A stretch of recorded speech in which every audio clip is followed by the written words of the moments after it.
하루가 저물고 집으로 가는 길. 많은 것을 했지만 아무것도 하지 않은 것 같은 꼭 그런 기분이 드는 지친 퇴근길. 이대로 들어가기엔 조금 아쉬우니까 한 정거장만 먼저 내려 우리 같이 걸어볼까요? 최유리와 함께 퇴근길 한 정거장.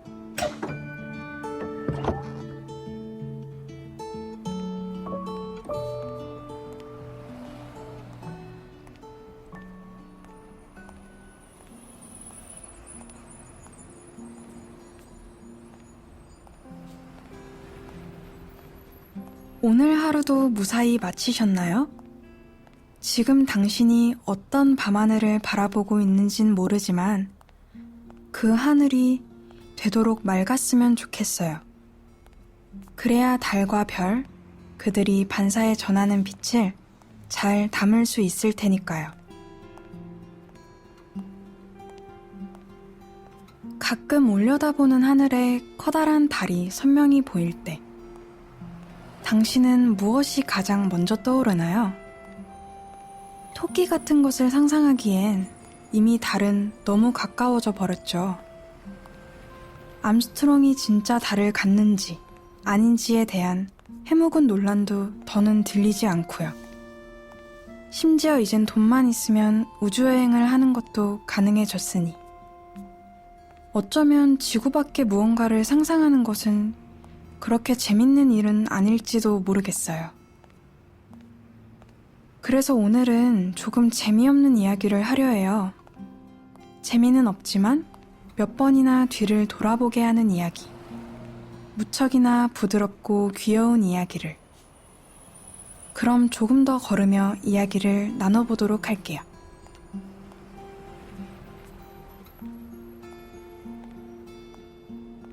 최초로 달에 발을 디딘 이의 이름을 모르는 사람은 거의 없을 거예요. 루이와 닐을 헷갈리는 일이 있더라도 암스트롱이 그곳에 제일 먼저 발을 디뎠다는 사실은 너무나 분명하니까요. 인류라면 모두가 벅찬 표정을 지었을 그날, 그 경이로운 순간은 사실 냉전이라는 시대가 급하게 당긴 줄 끝에 걸린 그런 결과물이었어요. 그때 세계를 양분하던 미국과 러시아는 무기가 아닌 다른 모든 것으로 경쟁했죠. 스포츠부터 문화, 외교, 심지어 체제까지. 대결할 수 있는 것이라면 무엇이든 경쟁했어요.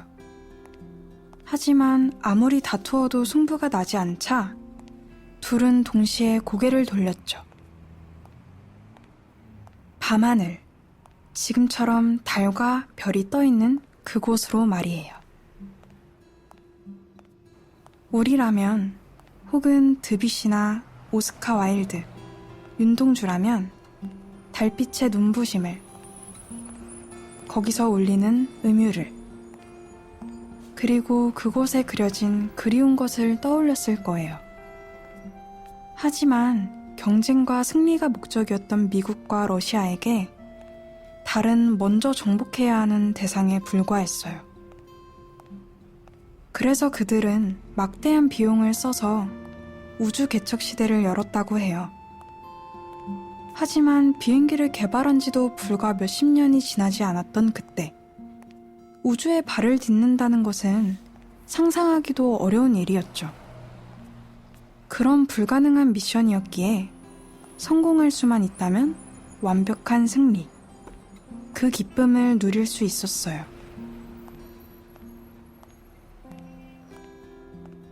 그런데 왜일까요? 왜 그런 이기적인 경쟁심 때문에 라이카는 영문도 모른 채 우주선의 안전띠를 의지해야 했던 걸까요?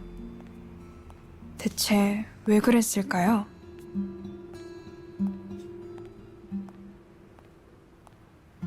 오늘 들려주고 싶은 이야기는 달 하늘 아래를 걷는 자라면 알아두어야 할 이름, 라이카의 이야기예요. 라이카는 러시아에서 태어난 영리하고 순한 개의 이름이에요. 영리하고 순한이라는 것, 어디에서 단점을 발견한 것인지 그의 주인들은 그를 버리고 떠나버렸어요.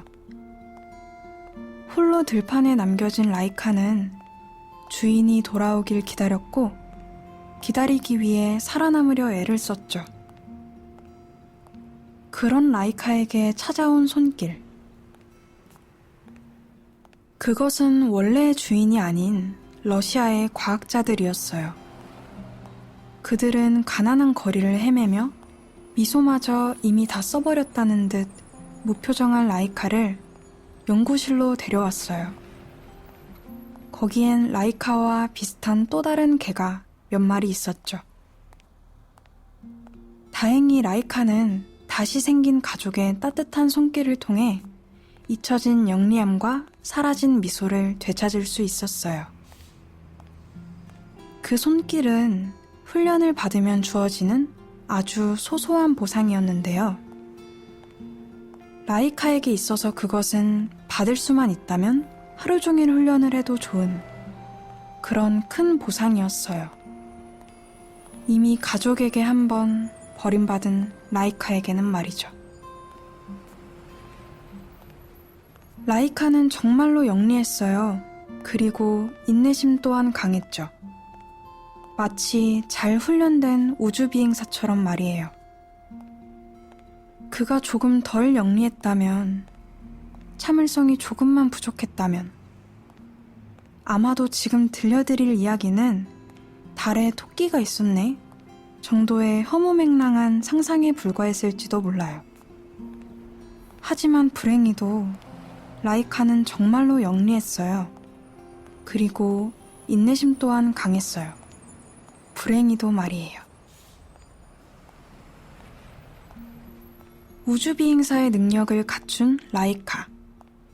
사람들은 그에게 우주선의 자리를 내어주었어요. 물론 라이카가 원한 것은 아니었죠. 라이카는 그저 새로운 가족들이 던진 공을 주워와 칭찬을 받고 싶을 뿐이었어요. 하지만 그들의 새로운 가족들은 공을 아주 먼 곳, 우주로 던질 계획을 이제 막 끝마친 상태였죠. 러시아의 과학자들은 마음이 급했어요. 상대보다 1분이라도 먼저 우주에 도착해야 했기 때문이죠. 하지만 지구를 벗어나는 여정 속에서 사람이 살아남을 수 있을진 알 수가 없었어요. 어떤 시뮬레이션도 그것에 대한 답을 알려주진 않았죠. 그래서 그들은 생각했어요. 사람이 아닌 다른 이를 먼저 보내자.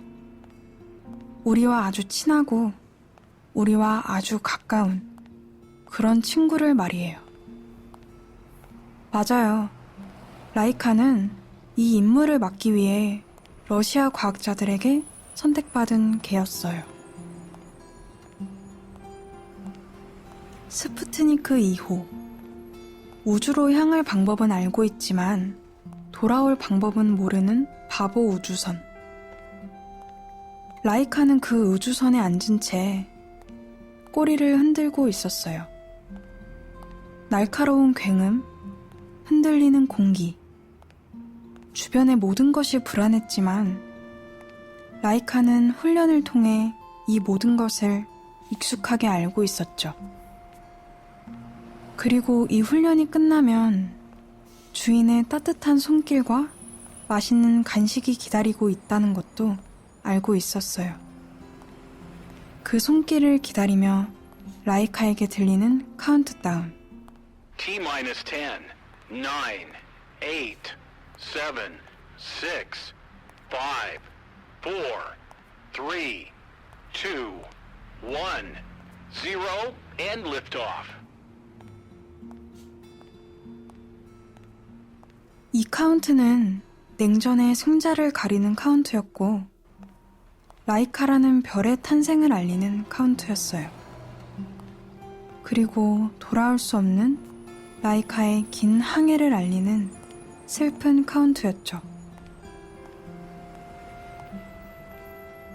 항해의 끝. 그것은 말하지 않을래요. 무사히 도착했다면 그것대로, 엄청난 스트레스와 고열에 시달렸다면 그것대로, 극한의 상황에서도 훈련받은 대로 생체 신호를 알리는 버튼을 눌렀다면 그것대로, 그런 와중에도 꼬리를 흔들고 있었다면 그것대로 너무 슬픈 이야기니까 말이에요. 그러니 별이 된 라이카의 엔딩 대신 유계영 시인의 글을 조금 들려드릴게요. 걔는 앞으로도 인간의 모자람을 채우기 위해 인간 대신 앞장서게 되리라. 걔가 원하든 원하지 않든 인간의 모자란 손과 발을, 눈과 코를, 영혼과 체온을 대신할 자리에 걔는 아무것도 모르는 채 이끌려 다닐 것이다. 그리고 하나 더. 그런 개들이 인간보다 먼저 무지개를 건너 지구를 떠나겠지. 떠나는 것을 보여주며 목숨의 슬픔과 사랑의 용기를 가르쳐 주겠지. 부드럽고 귀여운 주제.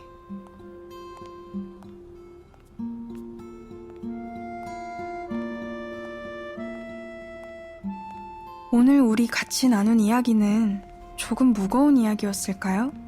아니면 부드럽고 귀여운 이야기였을까요? 저는 그냥 별 같은 이야기라고 하고 싶어요.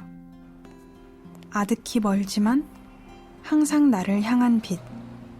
그런 별 같은 이야기라고 말이에요. 그런 생각을 하다 보니 현관문의 비밀번호를 누를 때면, 아니, 저 아래서 나의 발걸음 소리가 들릴 때부터 꼬리를 흔들며 초롱초롱 눈을 빛내는 우리 친구들, 그들의 눈빛이 그려져요. 그래서일까요? 당신도 걸음이 퍽 빨라지는 것 같네요.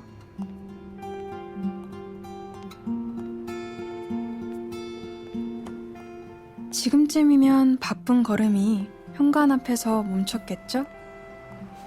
오늘도 한 정거장의 시간 동안 함께 걷고 같이 이야기 나눠줘서 고마워요. 남은 하루의 시간은 한없이 게으르게 푹 쉬시길 바라고 싶어요.